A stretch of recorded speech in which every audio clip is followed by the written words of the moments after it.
Bakit nga ba magkaiba ang value sa BIR, sa assessor, mabangko man o kahit sa market?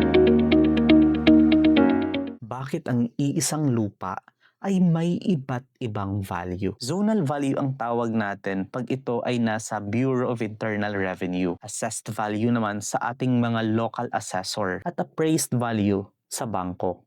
At sa market naman, iba ang presyo o iba ang value. Iisa lang ang property. Pero bakit parang apat na value? Unahin natin sa market value. Ito kasi ang value na nakikita sa actual na market. Ito ay batay doon sa demand, sa lokasyon, sa kondisyon ng isang property at presyo ng mga kahalintulad na property. Ito ang value na karaniwang pinag-uusapan ng bumibili at ang nagbebenta. Pero ito ang ating dapat tandaan na ang asking price ay hindi agad ibig sabihin na ito ay isang market value. Ang market value kasi ay dapat suportado ng isang aktwal na market data at tamang analysis. Ang pangalawang value naman ay ang zonal value na ginagamit ng Bureau of Internal Revenue o BIR. Ito ang value na itinatakda ng BIR para sa mga layunin ng pagbubuwis sa real property transactions. May mga schedule ito batay sa lokasyon,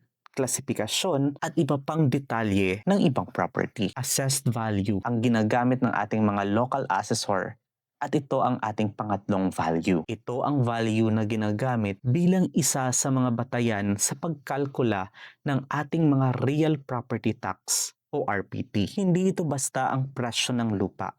Karaniwang nakukuha ito mula sa market value na ginagamit ng ating mga local assessor na ina-applyan ng assessment level na ayon sa batas. Appraised value naman ang ating pang-apat na value. Ito ang professional opinion of value na ginagawa ng isang kwalipikadong appraiser para sa isang particular na layunin at petsa. Halimbawa para sa bank loan, property sale o pagbebenta, estate settlement, investment o iba pang valuation purposes. Kaya maaaring iba ang appraised value ng bangko dahil alam nyo, may sarili itong appraisal process, lending policies, at risk considerations. Pero may malaking pagbabago na dapat nating bantayan.